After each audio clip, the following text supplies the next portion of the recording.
Hey, it's Dr. Karen Perkins, and I am so excited to invite you to another wonderful show of Power Surge. And I'll tell you what, we've had some phenomenal guests, but nobody beats the guest we have today. When I first met this gentleman, I was so giddy because I was like, oh, I got to meet him. And I've gotten to know him pretty well after that. And he is as phenomenal and exciting in person and as a friend as he is as somebody that you know, being that superstar that he is on stage and everywhere else. That being said, I want to welcome my wonderful friend, Davin Michaels. Davin, come on in. Great to be here, Karen, and thank you for that introduction. That was very sweet. Oh, well, I just love you. I know I did an interview with you. Gosh, it's been going on 10 years ago. Boy, that aged me. With Speaking Empire. Got it. And that was a long time ago. But yeah, I did one of their VIP interviews with you. My hair was back then. Yeah, and mine was more poofy. Okay. Well, Davin, you are one of those men that have just achieved and achieved and achieved. And I know that you weren't born with a silver spoon in your mouth and a gold plate on your head. And, you're like, and, Unfortunately, no. I wish never, I could have been. It would have been so much easier. Well, we're going to go over. Well, we do go over in this show empowering stories that uplift and transformation and really inspire people to do the best that they can do. And I can't think of anybody better to take us through their journey than you to help uplift us and inspire us. Sure. Okay. So my story. Well, like so many entrepreneurs, I always thought I had this amazing story, but I met so many entrepreneurs speaking in 51 countries that, everybody has an incredible story. If you're an entrepreneur, I'm sure you've got one too. And honestly, my story is many stories. I mean, I had several incarnations and successes and failures and what have you. But when I really go back to the story that kind of started it all, it was my very first business. And I started my business when I was 15.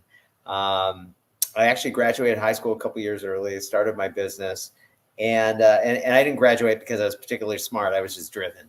And I was designing clothing for bands. This was in the early 80s.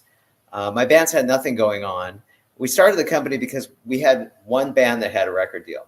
It was a band called Zot. Have you ever heard of Zot? I don't think I have, actually. Because nothing ever happened to Zot. they didn't happen. But and so we started this company because of them. It was the one client we had that had a record deal. But an incredible thing happened. MTV came on the air. This was in the 80s, changed the face of music and changed our lives. So I had these bands that had nothing going on. Within about 90 days, most of our bands had record deals. Within a year, they're selling millions of albums. And we rode that wave. And literally, I remember the biggest concert we had was like 600 people. And then all of a sudden, it was 2,500, 5,000, 10,000, 15, 25,000, 50,000 stadiums. And I found myself working with some of the biggest bands of the 80s and 90s: Prince, Madonna, Cyndi Lauper, Thompson Twins, Duran, lots of big bands. And it was incredible. And so that worked out well. From there, I started a telecommunications company. And we had some success there. 5 years later, sold to a public company, took back stock. That company got bought out. And that moment in time certainly changed my life. From there, I was a recording artist for a little while, and then I became the biggest EDM event producer in the U.S. I used to throw parties for 20,000 people a night, and then parlayed that into a career producing music and television for about 15 years. And then 15 years ago, started a sleepy little company in Asia because I had a production deal on that side of the world, and we started a little outsourcing company with 10 employees. And 15 years later, we had 1,000 employees at 123Employee. We're now part of a conglomerate with 6,000 employees. So it all turned out. But yeah, that's kind of that's my story. Yeah. I love your story, but I have a granddaughter that graduated at 15 as well, who's also driven and she is bright, and Yeah. so are you. Yeah. But it was, she didn't like school, and she just wanted done with it as fast as she could. But you know what? That's what it was for me too. I hated high school. I wanted out. Yeah. I was the exact same motivation for me. Yeah. So I mean, I find that interesting. What kind of things happened in your life, in your childhood, maybe, that gave you that kind of a drive, though? Because that's not a drive most people have. It's totally true. And I'll tell you where that drive came from. I know exactly where it came from. So obviously you probably all know Robert Kiyosaki's Rich Dad, Poor Dad, right? Well, I had a rich dad and poor dad too. And they were both incredible individuals. So my dad, I was adopted, by the way. So my dad that adopted me, who of course is my father, was the greatest man I ever knew. A wonderful human being. He was the type of guy that got up every morning, planted his feet on the ground, and was just grateful to be alive. He lived in a state of gratitude before it was in vogue. And it's funny, I always thought I was much more complicated than that. And I used to think actually that my best attributes came from my mom. But it wasn't until my dad passed away that I realized how much of him was in me, actually. He loved people. People loved him right back. And he was a master storyteller. But he was not a wealthy man. He was not a scholar. He wasn't a college graduate. He never made more than $30,000 a year, except for 1 year. He was a company man. He was with the same company for 40 years, except for 1 year. He got headhunted by another company and he got paid a lot more money. And that was the year of yes, because I always heard no. Can we have this? No. Can we have this? No. But that year was yes. So I loved that year, but it wasn't such a great year for my dad. So it didn't work out. He went back to the company. But my dad was not a wealthy man, but successful on so many other levels. My Uncle Mo, oh, and by the way, too, my dad grew up poor, very poor. The funny thing is he had a wonderful childhood, didn't even know he was poor till somebody pointed it out to him in his teens. So funny. So then there was my rich dad. My rich dad was my Uncle Mo. And my Uncle Mo was responsible for all of the greatest decisions in my life. And I'll expand on that in a minute. But my Uncle Mo was also grew up incredibly poor, son of a junkyard dealer, one of 10 kids, grew up to become a prolific Beverly Hills doctor and a sage, unbelievable person. He was a matriarch of the family for sure, and a wonderful human being as well. And so they lived in Beverly Hills. So on the holidays, we go to their house, big mansion, lots of toys, great fun food, awesome stuff. And then we go back to our house. And then we go back on the holidays back to Beverly Hills. It was incredible, so much fun, so fantastic. And then we go back to our house. and doing this year after year after year, I was like, wow, I really like what's going on at my Uncle Mo's house. And that got me really hungry at a young age. I wanted money. I loved earning money and doing things to make money. I just got into it. But it really drove me because all the people around me didn't experience that. All my peers didn't experience that. So they weren't hungry like I was, not at all. So I got really hungry. And so my Uncle Mo was responsible for all of the great decisions in my life, so much so that my Uncle Mo actually picked my parents for me. So it's a very cool story. So my Uncle Mo in the 60s, I'm dating myself, was waltzing on the dance floor. I'm much older than you are. Don't go there. Okay, so he's waltzing on the dance floor at the Beverly Wilshire Hotel with his wife, June. And this doctor rolls up on the dance floor. Hey, Mo, I hear you're looking for a kid. He's like, yeah, I am. And my Aunt June hits him, goes, Mo, are you crazy? We have 4 kids at home and a bun in the oven. Are you nuts? We don't need another kid. He said, not for us, for your sister. And she said, oh, okay. Well, and the doctor said, well, listen, if it's a girl, it's spoken for, but if it's a boy, you can have it. And that's how my Uncle Mo picked my parents for me. I turned out to be a boy, and they got me. Yeah. So probably the 2 most important decisions of my life was, one, who the heck my parents were going to be. My Uncle Mo made that for me. And when I was 15 years old, I was in retail in clothing. I worked for I worked for Bullock's Wilshire, which is now Macy's.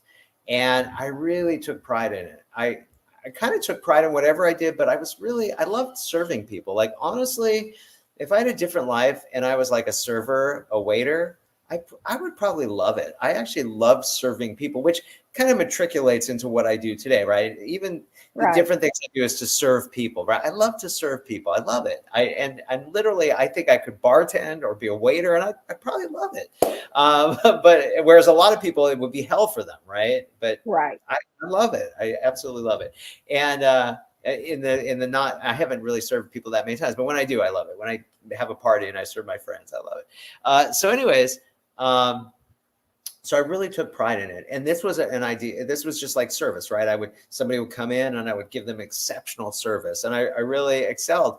And I really thought that was going to be my life. I thought that I was going to, I wanted to go from an employee, I guess I was on the floor. I wanted to go to like assistant and then manager. And then maybe one day divisional manager, maybe one day store manager. And I don't know, maybe one day CEO of the company. But I didn't think that far in advance at all. But I really thought it was going to be my life. And then my Uncle Mo, one day, he told me, he said, you need to start your own business. And I was like, what? Like, that was not even on my radar. And it's so funny because I'm such an entrepreneur. It's like in my DNA, but I didn't know it. And I said, well, what am I going to do? And he goes, I'm going to tell you exactly what you're going to do. He said, there's a lot of rich guys in Beverly Hills. They've got plenty of money and no time. He said, you're going to go shopping for them. You're going to number their clothes, number all their items on their outfits, and you're going to put them in their closets. I said, they'll pay me for this? He goes, yeah, they're going to pay you for it. Okay. So I started this business, and that was really the beginning. Like, I started doing it and I was like, okay, this is fine, but it's really not my personality. And that's when I started designing the clothing for music groups, because that was more my, what I was into. But yeah. So both of my dads, my Uncle Mo and my real dad, were my greatest mentors. And I've had a lot of mentors over the years, but they were by far the best. I love that. What a fun story. I want an Uncle Mo. He sounds like a delight. Oh my God. He was just an unbelievable human being. When he died, which was too early, it really left a gap in the family. Like, we still talk about him today. He's been gone for a long time. Oh, wow. Yeah. Well, and you talk about him like he was going to come over for dinner tonight. And so you know what kind of an impression he left when you can think about him that way. I wish he was. It'd be a wonderful evening. Yeah. Well, you talked about how you love to serve, and I can attest that you are one that serves. You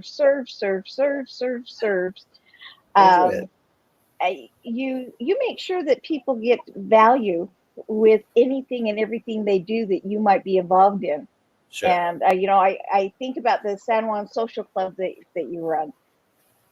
You want to be a member of the San Juan Social Club, even if you don't live in San Juan. They just have fabulous things there. Should we tell everyone a little bit about that? Yeah, I wish you would.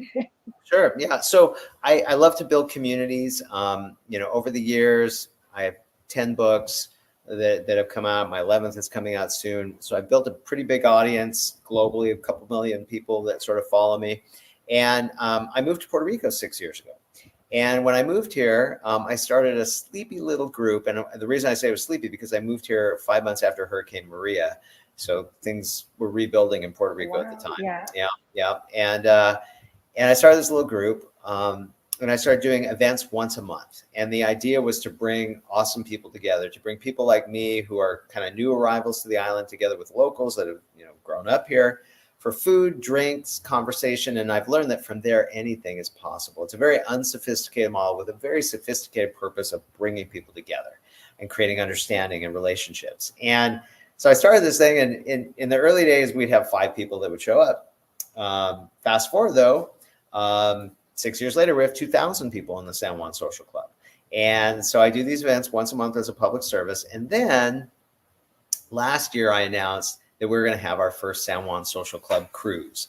And the inspiration from this came from something that Karen and I have shared over the last decade. Is for the last decade, I've spoken on a different group cruise called the Marketers Cruise, which Karen and I like to go on. It's all of our incredible amigos from all over the world. And from very early on, I think my first or second cruise, I was like, I want to have a cruise. This would be incredible, because all of our best friends have come from that cruise. And the question is why? Well, if Karen, if you and I just meet on a Zoom call one time, we know each other. If we have dinner, we break bread together, we have some memories. If we go on a cruise together for a week, we become best friends. And if we do it every single year, it's like we're total BFFs, right? And so I wanted to create that with my community. So last year, I came up with the idea to do the San Juan Social Club cruise, our first cruise on Virgin. And it was really interesting because it was a lot of work to find an itinerary that worked. So first of all, most cruises in the US that do the Caribbean, what have you, in Mexico, they leave out of Florida typically, right? But I wanted this one to leave out of San Juan, Puerto Rico, which is where I live. There were very few itineraries that left out of San Juan that had days at sea. See, when you leave out of Miami, you've got a day or two at sea going in and out. And you need days at sea if you're going to have programming on the ship. And we're mostly fun, but we have speakers on the days at sea and content. And so it was tough to find an itinerary that even worked. It came down to two. One was on Royal, it was an old boat, and then the other was Virgin, which is reinventing cruising, right? And so then we finally had everything. And Captain Lou, who is my booker, who actually runs the Marketers Cruise, he came to me, he's like, okay, so, we've done all this legwork and now we were there, like we had it, but I still had to decide whether I was going to pull the trigger or not. So, he had the button to click for the contract. And I was like, it was on a Friday. I was like, let me take the weekend and think about it, because I wanted to do this for years. Matter of fact, I had the idea the second day I came to Puerto Rico, but the timing was terrible. It was just after Hurricane Maria. It wouldn't have worked. But now it was like, okay, it seems like the right time. We have thousands of people in the San Juan Social Club. I get it. Karen, you would get it because you and I have lived this for the last decade, but would everybody else get it? I don't know. And I was like, if I do this thing and I fail, and by the way, most group cruises fail. I think it's 7 out of 10 succeed, or maybe it's even, or sorry, what am I saying? 7 out of 10 fail. Okay. And so I was like, if I do this thing, it's going to be very public. And if I fall on my ass, everyone's going to see me, and, but I was like, okay, let's do it. And so we did it, and we had a great, a lot of people really reacted well to it. And earlier this year, we had our first San Juan Social Club. We had 238 cruisers from Puerto Rico and beyond. It was 75% people from Puerto Rico, 25% people all over the world, like you, Karen, who you were on the cruise. Yeah. And the San Juan Social Club cruise is for people that live in Puerto Rico and people that are interested in Puerto Rico, that want to network, make friends, and learn about all of Puerto Rico's amazing resources and opportunities. But the reality is, even if you don't have an interest in living in Puerto Rico, it's a great place to visit. And the group is super high caliber. And I think what ended up being our secret sauce was that the group was comprised of 75% people from Puerto Rico and then 25% people like you, Karen, who I've met all over the globe, speaking in 51 countries over 10 years. So really interesting people. And when I brought everyone together, this synergy was great. Our people from all over the globe got really excited about what people were doing in Puerto Rico. People in Puerto Rico got really excited about what people like you were doing. And besides having a blast, our cruisers did like 110 million in deals between each other, which was really neat. Yep. And now we have over 400 people booked for next year. So I'm super excited about that. And I'm sure we'll throw the link up on the screen if you want to check it out. If you do come and you sign up, I think it's like $1,000 deposit right now. And when you're booking, there's a drop down. It says who referred you. Make sure you put Dr. Karen on there, and then we'll make sure we put you all in the same area so we can all hang out. So it's pretty cool. But yeah, it was so cool. Like, I had this vision for what I wanted it to be. And it was like my vision, but I didn't know what it was really going to come out like, and that came out even better than I had hoped for. So it was great. And one of the interesting things, if you're an entrepreneur, your bottom line, we'll talk business for a second here. So your bottom line is, how much money you save and how much money you make, right? And so if you want to increase your bottom line, you either have to make more money or cut down your expenses. And one of your biggest expense in your entire life, your biggest single expense will always be your taxes, right? And so, you want to do everything you can to mitigate your tax. You may or may not know, but Puerto Rico is a tax haven for Americans. Now, I am not a tax specialist. I'm not an accountant. This is not accounting advice. But I'm just here to tell you that if you make Puerto Rico your bona fide home, you can enjoy a 4% federal income tax on your export services that you offer. So not doing business in Puerto Rico, while doing business from Puerto Rico as opposed to in Puerto Rico. Now, what happens is, what's really cool is, guys like us and gals like us, guys and gals like me, come on down here, and we end up getting engrossed in the culture, and we fall in love with Puerto Rico, and then we end up starting businesses here and stuff too. Perfect example is, San Juan Social Club I do as a public service. The cruise, obviously people have to pay for the cruise. This last year, I gave all the ticket sale profits to charity, which benefit the island too. And so the tax incentives are Puerto Rico's number one, let's call it, product offering, export, what have you.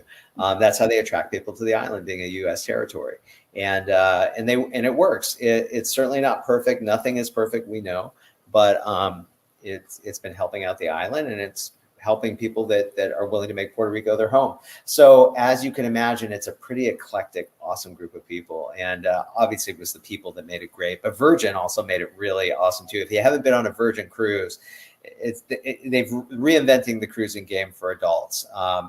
There's no dining room. It's all specialty restaurants. They're all included. Your drink tab is included. There's no announcements. There's no kids. I mean, it's just kids. Yeah, that was wonderful. Yeah, and they have specialty nights. They have party nights. I loved the red night. They had the parties. Yes. I mean, all kinds of cool stuff. Yeah.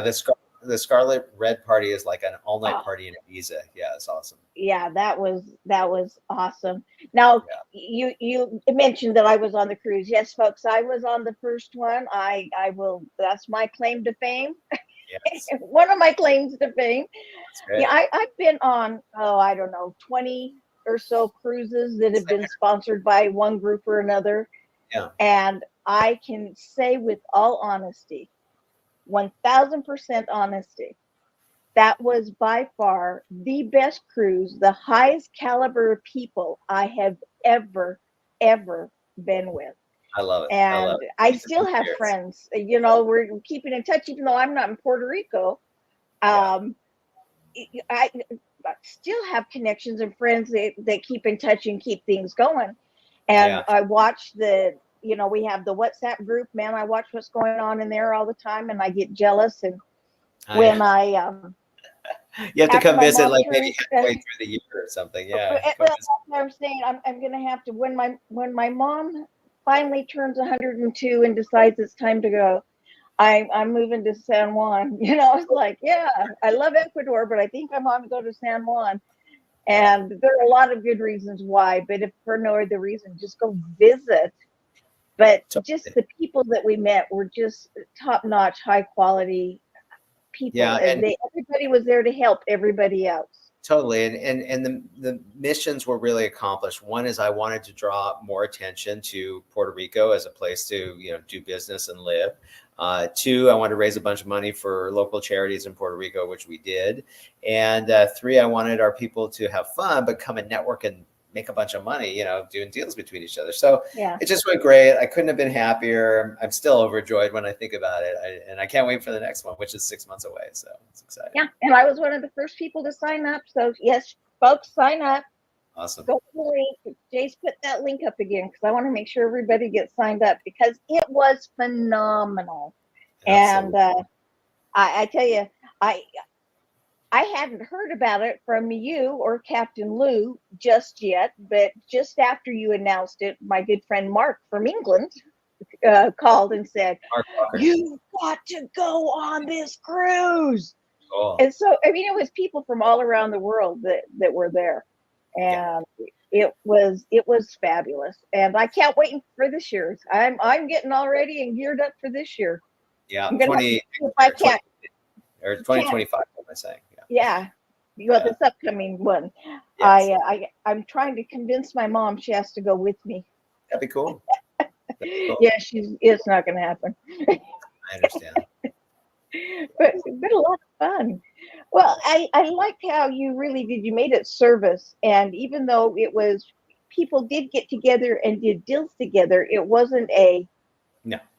I'm trying to think of how to say this diplomatically. Very casual.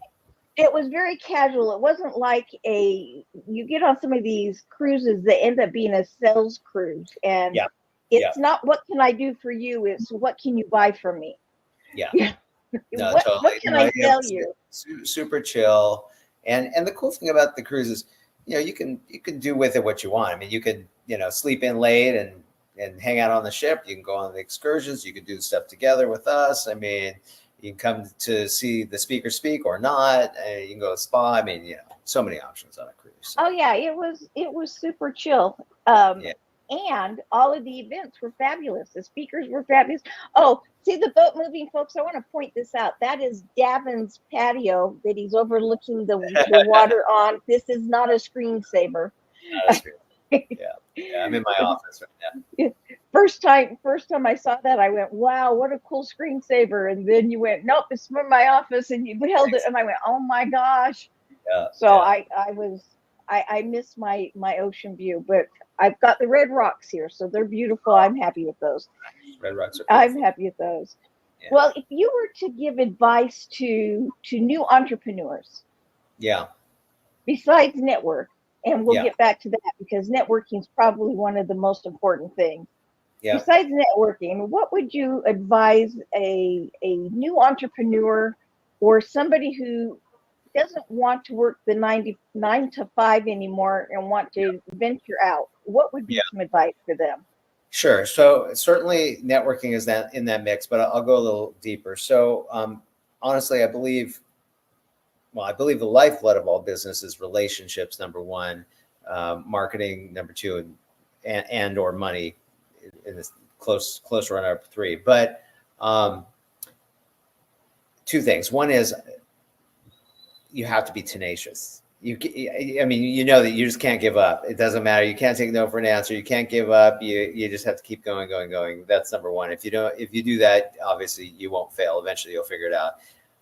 And two, your network is your net worth. And I'll go deeper on that and explain. So I always say if I had to do all over again, I would have done my life actually totally different. It all worked out for me, but I had to work incredibly hard. And if I had to do all over again, not to say that this is easy, but it's different. I would have got great grades in school. I would have gone to a great school. I would have got great grades at that great school. And I would have tapped into the alumni network in that school. So for example, let's say, I did really well and I went to Princeton. I would tap into there's at any great school, there's a massive alumni network of people that all they want to do is help you succeed. Right. And to have that kind of team when you're starting off would be life changing. Now, a lot of people actually go to great schools, and quite often I'm amazed that they actually don't tap into the alumni network. Some do, some don't. But for me, when I started my business at 15 and I had nothing. I had less than nothing. and besides not having any money and very little acumen, I had no connections. I had no network. And I had to work so hard. And over the years, I developed an unbelievable network. I mean, I have friends that are, presidents and princes and rock stars. I mean, I feel like I can get to just about anyone. Somebody was running for president recently. They asked me to throw a party for them here, which I did. I mean, just, it's crazy. But that took me decades to build. And I think today, knowing what I know, I could have done it way faster. But because I didn't have a network, I lacked confidence too. I was tenacious. I believed that I would make it happen, but I lacked confidence, like at a deep level, because I just didn't have that network, and I didn't know how to do it. And so my point is, it's all about creating a network and networking, because it's so valuable. For a decade and a half in my teachings, I'm a mentor and a teacher, and I taught hundreds of thousands of people globally, probably, right? But I would always start my presentations early on by saying the lifeblood of all business is marketing. And I would say, if you had your marketing dialed in, if you had tons of leads coming through the door, if your bank accounts were overflowing with money, you could probably buy yourself out of just about any challenge you face in your business today. And of course, that is true. It still remains true today. But a few years ago, I really kind of revamped that. I always knew that business is relationships, but I actually believe relationships are even more valuable than marketing and money. Especially when you start doing bigger deals, right? When you're playing a bigger game, it's all about those relationships. The bigger the relationships, the bigger the bank account, right? And also the bigger the fulfillment. I mean, there's you can do more, see more, experience more, create more, serve more with a bigger, awesome network. So, yeah, that's my 2 cents. Mm-hmm. Well, I like that, and it's one of the things. In fact, I think, actually, I think I did. I gave you one of my first Living First Class home study kits. Nice. But Living First Class, what does that mean? And for me, it means being in a position mentally, physically, and financially to be of service to those around me. For sure. And you've got to be fit physically, emotionally, and financially. 100%. And you talked a little bit about the self-esteem. Yeah. I know when I run into my biggest challenges, it's when I've allowed my self-esteem to lag. And I have to get back in there and remind myself that, you know what, I'm okay. Yeah, self-doubt's for sure. Yeah. Yeah. What's one of your secrets besides being, go ahead. Well, I was just going to say, I find though that the most successful people, they just push past that, right? It's something that's happening to them. It certainly doesn't define them, and you just got to push past it. But anyways, you were saying, what was your question? Well, that's what I was going to ask you. How do you see because I've seen it, and I agree with you 100%. You say, yep, I failed on that one, but I'm still moving forward, and I'm great and good at what I'm doing. Yeah. But how do you find, for those that haven't already found the success and don't already have that high self-esteem and know that they're going to succeed no matter what happens? Yeah. And you hear stories of multi-billionaires who lose everything. Yeah. And they lose everything, and they're like, that poor guy in the gutter that's living on the street is worth more than I am because I've not only lost everything, but I'm in debt that much more. Yeah. But they know they can succeed, so they know they'll get there again. And I think that the rich dad, poor dad, I think the poor dad, those people who live from a lack instead of live from an abundance, they don't believe that they can have, deserve to have, will have, that it's a possibility. And that saddens me greatly. But if you were to give one person, or everybody, but if one person were to get a real big aha and say, I can be all that in the bag of jelly beans, what would you advise them? Well, I think you obviously have to believe in yourself, right? But there are times that you may second guess yourself. You may not be believing in yourself. But you mentioned, having an abundancy mentality. If you believe that others can make it happen, then why the hell can't you? I mean, there's no reason why everybody else is making it happen and not you. Like why? I mean, if you just are tenacious and you keep doing what you're supposed to be doing, you will make it happen. So if you can't believe in yourself, just believe in what's possible, right? That's my armchair advice. I mean, there's no reason why you're like this single person that can't make it happen, right? I mean, anyone can make it happen. You just have to be persistent. So yeah. One of the pieces of advice my dad used to give was, nothing in life is 100%, including failure. Right. So the people who succeed, 1% of the time something happens and they go, well, yep, I stumbled and fell, but I get back on the horse and I'm going forward. But people who are like, oh, nothing ever turns out, nothing in life is 100%, and that does include failure. Yeah, you just have to keep going. When I zoom out on my illustrious business career, it looks incredible. When I zoom in, it's like you can see all the bumps, but I stayed agile, and you just keep pivoting, and you do what you have to do, and you figure it out. What would you say has been your biggest pivot that you've had the opportunity to make? Well, I've had so many, but one just happens to come to mind. So we opened the clothing business. Eventually, it ended up doing well, which was cool. I then started like kind of an unsexy business. I got into the telecommunications business. And I started a company that did voicemail. Okay, like everybody has voicemail today, but there was a time when it didn't exist. Okay, I'm dating myself. Back then, you had live answering services, and so we were one of the first carriers that had what's called a Centigram system, which was a voicemail platform, and it was groundbreaking. Like it was this idea of robots picking up the phone. Like, and now it's hard to even imagine that voicemail is cutting edge, because everybody has voicemails. It's so ingrained in our world, but it didn't exist. You used to have live answering services that would pick up the phones for multiple people. And so we had the first technology to do that. And, I always say you can always tell the pioneers because they're the ones with the arrows in their back. And and that was us in the voicemail business. It was too early. People just didn't get it. We're like, yeah, it's an automated answering service. So like, huh? They couldn't get it. So we ended up Why would we want that? Yeah. They just didn't understand it. So we ended up pivoting and going into the paging business early on before cell phones. But I'll share another kind of pivot with you as well. This is kind of interesting. So once again, we were early in the outsourcing business.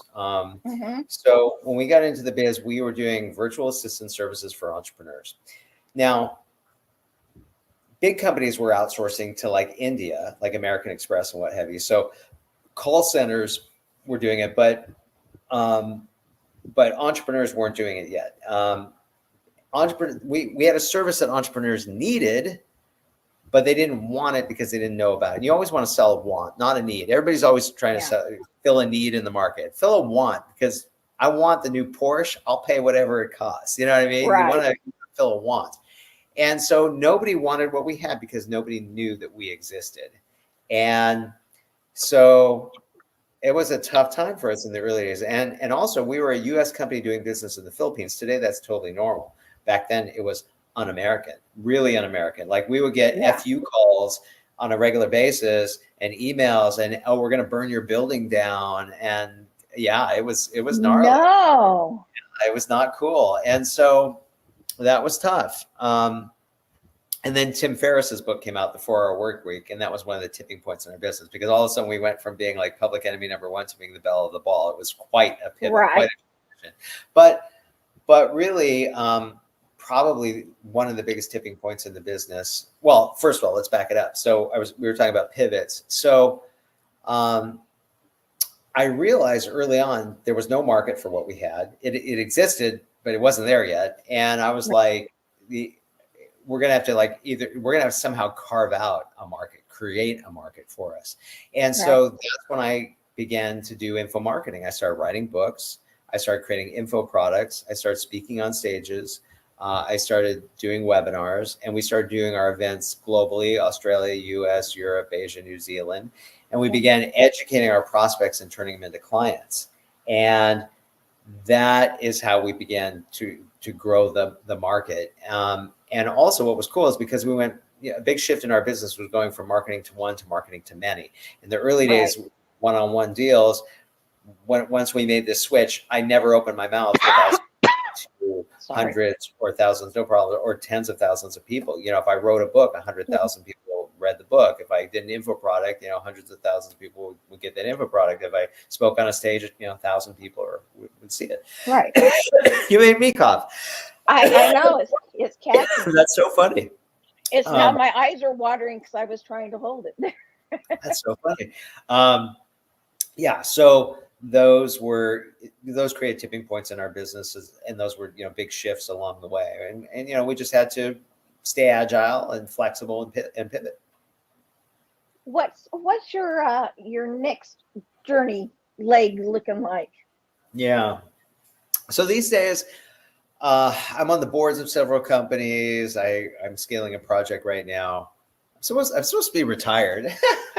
that didn't work out too well. But these days, boring. Who wants to retire? I started to do it for a minute, and I did get really boring. Nobody really wanted to hang out with me. So the big shift today is I'm only involved in the things that I'm wildly passionate about. So I wouldn't be on this podcast with you today, Karen, if I was not passionate about it. So that's kind of the big shift. I'm involved in a lot of philanthropic projects. Over the last year, the San Juan Social Club bought 3,000 toys for the kids of the Menti Boys and Girls Club. So we gave all the families Christmas. We raised about $41,000 on the cruise for the Menti and another charity. We helped the Boys and Girls Club raise $180K in a day. That was pretty neat. So we're doing a lot of cool stuff. It's, very gratifying. I've got the cruise and the San Juan Social Club, just kind of doing fun things. We just launched my new podcast here in Puerto Rico. Wonderful. Tell us about it. Sure. It's called the Puerto Rico Business Broadcast. And I neglected to mention that earlier, but Jace, if you can still add it up there, put it on the screen. It's Puerto Rico Business Broadcast, not podcast, but broadcast. And I'd love for you to check out the show. We spotlight local thought leaders here in Puerto Rico, and it's really interesting. If you're outside of Puerto Rico, I think you'll still find it very interesting. You'll be mind blown about the kind of opportunities that exist here in Puerto Rico. It's, mind blowing. Like, let me give you guys an example, because I think you're people who are watching this Puerto Rico Business Broadcast. Perfect, Jarvis. Thank you. .com. Okay. So I'll give you an example, just like one example. And I believe we have like 80 acts, or we have a lot of different acts. They're called acts. But here's one. So let's say you buy, an old 7-bedroom, 7-bath building. Okay. And let's say maybe you spend let's say you spend 1.2 million on it. Okay. Whatever. Okay. And then you spend 800 on the reno. Okay. So now you're into it for 2 million, right? Mm-hmm. Well, Puerto Rico needs more hotel rooms. And so you turn this into an Airbnb, and you can get a tax credit for 40% back. Did you hear about this on the cruise? I did, but keep telling about it, because it's fabulous. Yep. So you get a 40% tax credit. So that's 800 grand. Okay. Back. Now you might be thinking, well, I don't have 800,000 in taxes, or you might be like, perfect. Thank you, Jarvis. Or you may be thinking, well, I'm going to move to Puerto Rico where I won't pay taxes. You can sell that tax credit. So you can sell that to somebody that wants to offset their taxes a little bit. Typically you can sell it at, 90, 85 cents on the dollar. So, you could get back, let's say 700 grand in cash for your $2 million investment. Totally insane. And that's just one of the different acts. That's cool. Before you make money on the investment. Yeah, it's so cool. I'll give you another one. So Puerto Rico wants to encourage people to have electric cars. So if you have a car with a plug, you can import it here tax-free instead of the 30% import tax. Oh, so, awesome. And that's just a couple. We have R&D credits. We have all kinds of cool, I'm learning about new stuff all the time. And I want to educate the world on that and have them, come move to Puerto Rico. So it's pretty neat. It's pretty neat. We didn't have to have a car in Ecuador because, well, you didn't have to have a car because it was so cheap to take a taxi anywhere you wanted to go. Were you in Quito? You were in Quito, right? No, actually, I was in Salinas. There on the beach is the southwest corner. But nice. We just got back here a couple months ago, and yes, I bought my Tesla right away, and I was excited because now I have my electric car. Nice. And love it. You love Tesla. You know what? I'm really loving it. Yeah, I was surprised. Cool. I love it as much as I do. Yeah, and I'm not saying it's the only electric car out there. I'm just saying we got us a Tesla. I'm really loving it. Yeah, another cool car. Super cool. Yeah. Especially not going to the gas station. I really love that. Totally. If I had a Tesla, I'm sure I'll get one at some point. If I had a Tesla, I would definitely get a self-driving Tesla so I could work while it's driving. Yeah. Well, we've got the supervised self-driving. The next upgrade will be full self-driving. And it's funny because I used to not let my husband drive because, quite frankly, he scared me. And now he does all the driving all the time. He puts in where we're going. He sits back, has his hands on his lap, and just watches as we go. I love it. Yeah, I think all women have a problem with their husband drivers. Yeah. Well, he can't make a right turn without running over a curb. Yeah, okay. No, not anymore. He says, Karen, come on, you do worse because I speed. He runs over curbs, I speed. So we both scare each other. But the full self-driving is wonderful. Parking and the summons. You come out of the store and say, okay, come pick me up. And the car pulls out of the parking space and drives up and picks you up at the door. That's so cool. That is so cool. Anyway, technology has come a long way. You were talking about the voice messages, and I was laughing because see, this ages me, Davin. You're too young for this one. I remember the party lines. I remember when the phone rang and you didn't know if it was you or your neighbor's call. Oh, wow. Yeah. You know, right. just the landlines for a single family phone came out when I was, about 10 years old. Wow, that's crazy. And so, I mean, is that crazy? And people are like, you didn't know who's called? No, there were certain kinds of rings, but and you never knew who was listening in on your phone. Right. Oh my God, that's crazy. That's crazy. And now we all have our cell phones, and we're taking selfies, and we're talking on people live like this. And 20 years ago, people are like, "Oh, I don't want my face to be. Don't take a picture of me." And now they're like, "Hey, take a selfie." Totally.